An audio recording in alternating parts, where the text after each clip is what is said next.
அடர்ந்த காட்டு பயணத்தில் 7 மலைகளை தாண்டி 9 கிலோமீட்டர் நடைபாதையும் கடந்து கலியுகத்தின் கண்கண்ட கடவுளான ஸ்ரீ வெங்கடாச்சலபதியை இன்று தரிசனம் பண்ண போகிறோம்.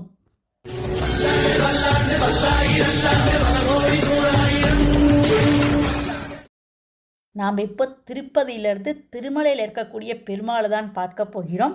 இங்கே பெருமாளை மலையாக காட்சி கொடுக்கக்கூடிய அதி அற்புதமான ஒரு அழகான மலையை தான் பார்க்கிறோம். நாம் இப்போ திருப்பதியில் இருக்கக்கூடிய அடிவாரமான அலிப்பெரிக்கு தான் போய்கிட்டு இருக்கோம். அங்கேருந்து தான் நம்ம பெருமாளை நடந்தே போய் இன்றைக்கி தரிசனம் பண்ண போகிறோம். நம்ம அலிப்பெரிமெட் பார்க்கிங்கில் இருக்கோம். இங்கே தான் நடக்கிறவங்க எல்லாமே தங்களுடைய ஓன் வெஹிக்கிள்ஸில் பார்க் பண்ணிவிட்டு இங்கேருந்து தான் பெருமாளை பார்க்க நடந்தே போவாங்க. அந்த இடத்துல தான் இப்போ நாம் இருக்கோம்.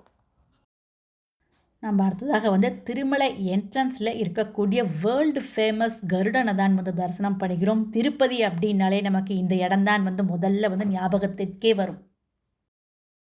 இப்போ காலையில் டைம் பார்த்தோம் அப்படின்னா 5:30 ஆச்சு. நம்ம இப்போயே நடக்க ஸ்டார்ட் பண்ணிட்டோம். இப்போவே நடந்தால் தான் நம்ம சீக்கிரமாக வெயிலுக்கு முன்னாடியே மேலே நடந்து போக முடியும். நடக்கிறதுக்கு கிட்டத்தட்ட 4 மணிலேருந்து 5 மணி நேரம் ஆகும்.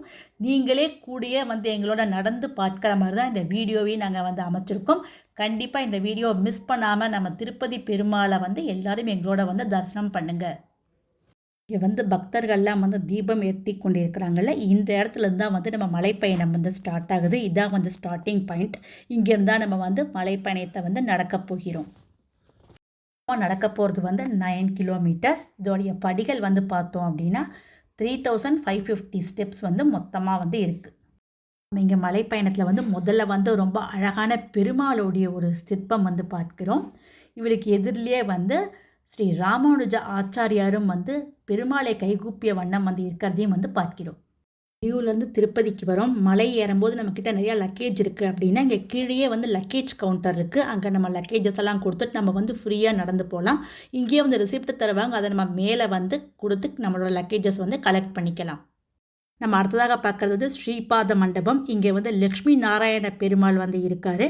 இங்கே நமஸ்காரம் பண்ணிகிட்ருக்கிறதையும் பார்க்கிறோம். இங்கே நாம் ஒரு 5 ரூபா டோக்கன் வாங்கினோம் அப்படின்னா சுவாமியோடைய பாதத்தை தலையில் வச்சுட்டு சுவாமி சன்னதியை சுற்றி வரலாம். இங்கே ஸ்ரீபாத மண்டபத்துக்கிட்டேயே லக்ஷ்மி வெங்கடேஸ்வரருக்கும் தனி கோவில் இருக்குது. நம்ம மலை ஏறி மேலே போகும்போது முதல்ல பார்க்கக்கூடிய பிரம்மாண்டமான ராஜகோபுரத்தை விஜயநகர மன்னர்களும் சோழர்களும் கட்டி திருப்பணிகளும் செஞ்சுருக்காங்க.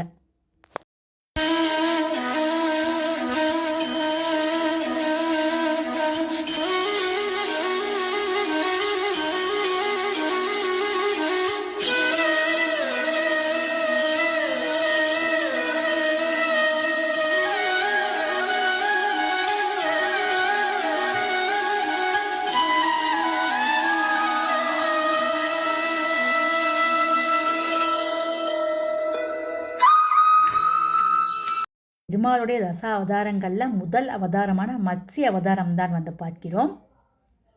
மத்ஸ்ய அவதாரத்தை தாண்டினோடே ஒரு ஃப்ரிஸ்கிங் பாயிண்ட் வரும். இதுதான் செக்கிங் பாயிண்ட்டு. நம்மளை ஃபுல்லாக செக் பண்ணுவாங்க. அதேமாதிரி நம்ம கையில் இருக்கிற பேக்ஸ் எல்லாமும் செக் பண்ணுவாங்க.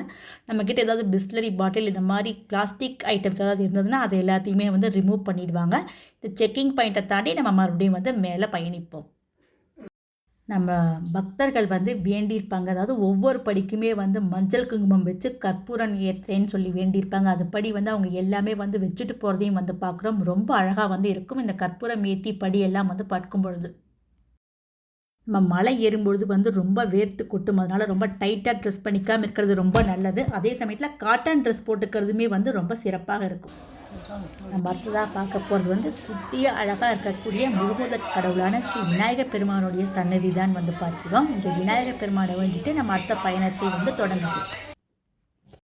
நம்ம மலை ஏறும்போது நமக்கு ரொம்ப தாகம் ஏற்படும். அதனால் வாட்டர் பாட்டில்ஸ் கையில் வச்சுக்கிறது ரொம்ப சிறப்பு.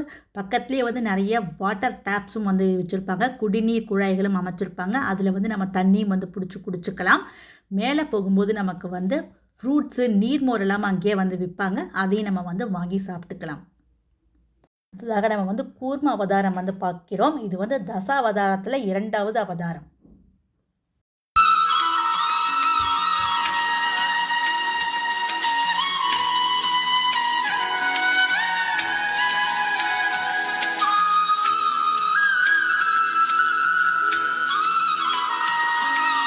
அடுத்ததாக இங்கே இருக்கக்கூடிய இரண்டாவது கோபுரத்தை வந்து பார்க்குறோம். இந்த கோபுரத்துக்கு பேர் வந்து மைசூர் கோபுரம். இந்த கோபுரம் வந்து 4 நிலைகளோடு அமைஞ்சிருக்கு.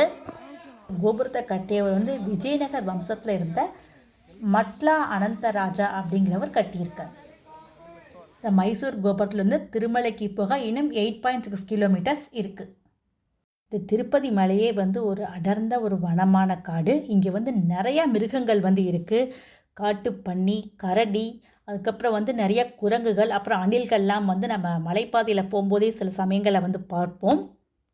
இங்கே லெப்பர்டோட நடமாட்டமும் இருக்குன்னு வந்து சில பேர் சொல்கிறாங்க. அதனால நம்ம வந்து இங்கே மலைப்பாதையில் நடக்கும்போது கூட்டமாக இருக்கக்கூடிய இடங்கள்லேயே வந்து நடக்கணும். மலைப்பாதையை விட்டு தனியாக எங்கேயும் இறங்கி வந்து நம்ம போகக்கூடாது. அதே மாதிரி இங்கே இருக்கக்கூடிய அனிமல்ஸ் எல்லாம் வந்து நம்ம ஏதாவது சாப்பாடு கொடுக்குறோன்னு வந்து கொடுக்கக்கூடாது அப்படின்னே வந்து ஸ்ட்ரிக்டாக வந்து இங்கே மலை ஏறும்போது நமக்கு வந்து சொல்லியிருக்காங்க. நம்ம அடுத்ததாக இங்கே பார்க்க போகிறது வந்து ஒரு கல்லிலேயே செஞ்ச ஒரு சிற்பம். அது என்ன அப்படின்னா வந்து பெருமாள் வந்து யானைக்கு மோட்சம் கொடுத்த ஒரு சிற்பம். இதற்கு பேர் வந்து கஜேந்திர மோட்சம் அப்படின்னு வந்து சொல்கிறாங்க. இங்கே இருக்கக்கூடிய இந்த கஜேந்திர மோட்சத்தையும் எல்லாரும் வந்து வழிபட்டு விட்டு அப்புறம் வந்து மலை பயணத்தை வந்து தொடங்குறாங்க. நம்ம மலை பயணத்தை வந்து தொடர்றோம். அதுக்கப்புறம் வந்து இங்கே பக்கத்துலேயே வந்து பெரிய ஆஞ்சநேயருடைய சிற்பத்தையும் வந்து பார்க்குறோம். இங்கே திருமலையிலேயே வந்து நிறைய ஆஞ்சநேயருடைய சிற்பங்களையும் வந்து பார்ப்போம். இங்கே திருமலையில் தான் ஆஞ்சநேயர் வந்து பிறந்தார் அப்படின்னுமே வந்து சொல்லப்படுகிறது. 700 படிகள் வந்து ஏறிட்டோம். அடுத்ததாக வந்து தச அவதாரத்தில் 3வது அவதாரமான ஸ்ரீ வராக அவதாரம் தான் வந்து பார்க்க போகிறோம். இந்த க்ஷேத்திரத்துக்கே வந்து வராக க்ஷேத்திரம் அப்படின்னு தான் சொல்லப்படுகிறது. இங்கே வந்து முதல்ல வராக சுவாமியை வேண்டிட்டு தான் அப்புறம் வந்து திருப்பதி பெருமாளையே வந்து எல்லாரும் வந்து பார்ப்பாங்க. இங்கே வராக சுவாமி தான் வந்து திருமாலுக்கே வந்து இடம் கொடுத்துருக்கிறதாகவும் வந்து சொல்லப்படுகிறது. மலையோட அடிவாரத்தில் இருந்து காலி கோபுரம் வரைக்கும் வந்து 2083 ஸ்டெப்ஸ் வந்து இருக்குது. இந்த ஸ்டெப்ஸ் எல்லாமே வந்து ரொம்ப செங்குத்தாக தான் வந்து போகும். கடகடன் நம்மளால் வந்து ஏற முடியாது. கொஞ்சம் உட்காந்து ரெஸ்ட் எடுத்துகிட்டு தான் வந்து போகணும். அடிவாரத்துலேருந்து காலி கோபுரம் வரைக்கும் ஏகப்பட்ட கடைகள் வந்து சாப்பிட்றதுக்குன்னே வந்து வச்சுருக்காங்க. நம்ம எங்கேயாவது ஏற வழியில் நமக்கு ஏதாவது ஜூஸ் குடிக்கணுமோ இல்லை நீர்மோர் குடிக்கணும் அப்படின்னா கூட நமக்கு வந்து செல்ஃபோன் டவர் எதுவும் ஒர்க் ஆகாது. அதனால யூபிஐ வந்து பே பண்ணுறது கஷ்டம். அதனால் நம்ம கையில் வந்து பணம் வச்சுட்டு இருந்தால் தான் வந்து ரொம்ப ஈஸியாக இங்கே வந்து எதையுமே வாங்க முடியும்.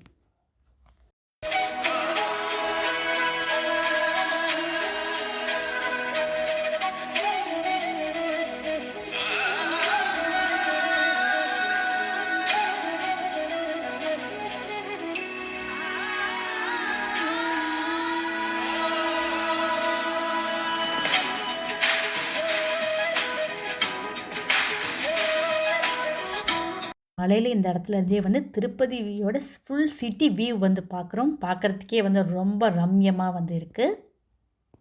பக்கத்துலேயே வந்து தச அவதாரத்தில் வந்து 4வது அவதாரமான ஸ்ரீ நரசிம்ம பெருமாளை தான் வந்து பார்க்க போகிறோம். நாளை என்பதே நரசிம்மருக்கு இல்லைன்னு வந்து சொல்லுவாங்க. இவரை வேண்டிட்டால் உடனே பக்தர்களுக்கோசரம் அருள்பாலிக்க வந்து விடுவார். நம்ம திருப்பதி பக்கத்திலே இருக்கக்கூடிய திருச்சானூரில் அலைமேலு முங்கவான ஸ்ரீ மகாலட்சுமி தாயார் வந்து வீற்றிருந்து அருள் பாலித்து கொண்டிருக்கிறார்கள். முதல்ல அங்கே இருக்கக்கூடிய தாயாரை பார்த்துட்டு தான் நம்ம வந்து இங்கே சுவாமியை பார்க்குறதுக்கே வந்து வரணும். அப்படி வந்தால் நமக்கு வந்து கேட்ட வரங்கள்லாம் வந்து உடனே வந்து கிடைக்கும். அடுத்ததாக வந்து தசாவதாரத்தில் 5வது அவதாரமான ஸ்ரீ வாமன அவதாரம் தான் வந்து பார்க்க போகிறோம். வாமன அவதாரத்தில் குழந்தை ரூபமாக போன பெருமாள் வந்து பின்பு பிரம்மாண்டமாக உலகளந்த பெருமாளாக வந்து காட்சி கொடுத்ததே வந்து ஒரு தனி சிறப்பாகவே வந்து சொல்லப்படுகிறது. 1800 படிகள் கிட்ட தான் வந்து இங்கே வாமன அவதாரத்தோடைய தனி சந்நிதியும் வந்து அமைஞ்சிருக்கு. இங்கே பக்கத்துலேயே வந்து ஆச்சாரியரான ஸ்ரீ ராமானுஜருக்கும் வந்து தனி சன்னதியும் வந்து அமைச்சிருக்காங்க. அவரையும் நம்ம வந்து தரிசனம் பண்ணிக்கொண்டே வந்து மலை ஏறுகிறோம்.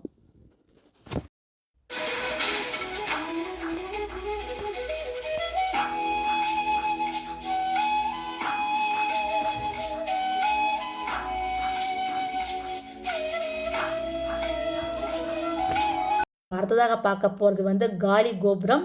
இந்த கோபுரம் வந்து 2083வது படிக்கிட்ட தான் இந்த கோபுரம் வந்து அமைச்சிருக்காங்க. இங்கே மேலேயே பார்த்தீங்கன்னா சங்கு சக்கரம், பக்கத்துலேயே வந்து நாமமும் வந்து அமைச்சிருக்கு. நைட் நேரம் வந்து லைட்டிங்ஸோட ரொம்ப சூப்பராக வந்து இந்த காலி கோபுரம் வந்து காட்சியளிக்கும்.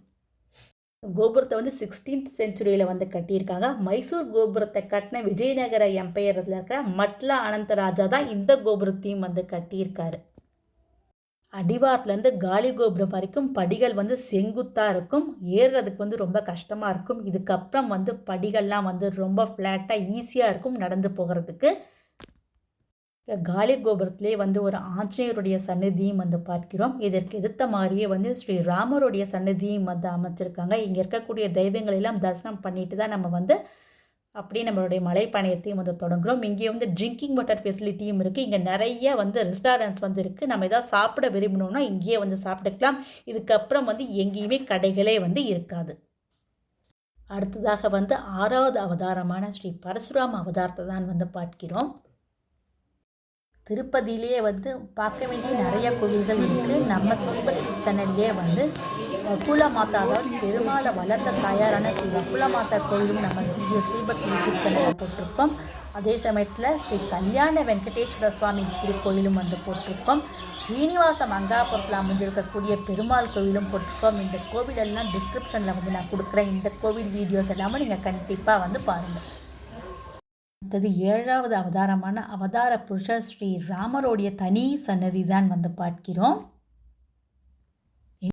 சாம்பார் சன்னதியை சுற்றி நிறைய குரங்குகள் வந்து இருக்குது. இந்த குரங்குகளுக்கு பேர் என்ன அப்படின்னா வந்து லயன் ஃபேஸ்டு மங்கி. பார்க்குறதுக்கு வந்து சிங்க முகம் மாதிரி இருக்கக்கூடிய குரங்குகள் தான் வந்து இங்கே சுற்றிலுமே வந்து பார்க்கிறோம்.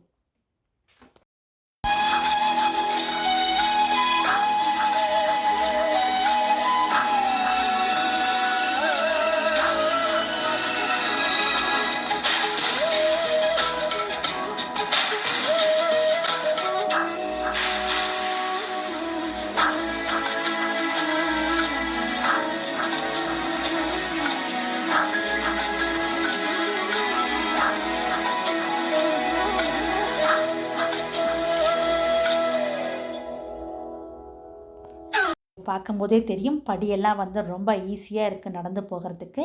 இப்போ நம்ம அடுத்ததாக வந்து பார்க்க போகிறது ஸ்ரீ 8வது அவதாரமான பலராமருடைய அவதாரம் தான் வந்து பார்த்து கொண்டே இருக்கிறோம்.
நம்ம அடுத்தது மலைப்பாதையில் வந்து கீழே வந்து இறங்கி போனோம் அப்படின்னா ஒரு பிரிட்ஜ் மாதிரி அமைச்சிருக்காங்க. இதுக்கு மேலே வந்து போனோம் அப்படின்னா வந்து 9வது அவதாரமான ஸ்ரீ கிருஷ்ணரோட அவதாரத்தை வந்து பார்க்கிறோம். இந்த மலைப்பாதையில் வந்து பார்த்தோன்னா நமக்கு ரோடெல்லாமும் வந்து தெரியும். இங்கே வந்து பஸ்ஸு, கார் எல்லாமே வந்து போயிட்டுருக்கிறதையும் வந்து நம்ம வந்து பார்க்கலாம். அடுத்ததாக வந்து தனி சன்னதியில் அமைஞ்சிருக்கக்கூடிய ஸ்ரீ கிருஷ்ணரை தான் வந்து பார்க்கிறோம். சுற்றிலுமே வந்து ரொம்ப அழகான இயற்கையான காட்சிகளுமே வந்து அமைஞ்சிருக்கு. இந்த இடமே வந்து ரொம்ப ரம்யமாக வந்து அமைச்சிருக்காங்க. நம்ம இப்போ முன்னாடி பார்த்த தசாவதாரங்கள் எல்லாத்துலேயுமே விட இங்கே கிருஷ்ணருக்கு அமைச்சிருக்கக்கூடிய சிலை தான் வந்து ரொம்ப பெருசாகவே வந்து அமைச்சிருக்காங்க. அந்த கிருஷ்ணருடைய தனி சன்னதி தான் இப்போ பார்த்து கொண்டே இருக்கிறோம். கிருஷ்ண அவதாரத்தை பார்த்துட்டு அடுத்ததாக வந்து நம்ம மலைப்பயணத்தை தொடர்ந்து கொண்டே இருக்கிறோம். பக்தர்கள் கூட்டமும் வந்து நிறைய வந்து கொண்டே இருக்காங்க. அடுத்ததாக நம்ம பார்க்க போகிறது வந்து கல்கி அவதாரம். இந்த வீடியோவே கிட்டத்தட்ட 15 நிமிஷம் வந்து இருந்ததுனால நம்ம வந்து அடுத்த வீடியோ வந்து செகண்ட் பார்ட்டாக வந்து போடுறோம். அதையுமே வந்து கண்டிப்பாக வந்து நீங்கள் எல்லோரும் வந்து பார்க்கணும். இந்த வீடியோ பார்த்த அனைவருக்குமே வந்து மிக்க நன்றி. நம்ம ஸ்ரீபக்தி சேனலை வந்து லைக் பண்ணி சப்ஸ்கிரைப் பண்ணுங்கள். ஹரே கோவிந்தா, ஹரே கிருஷ்ணா.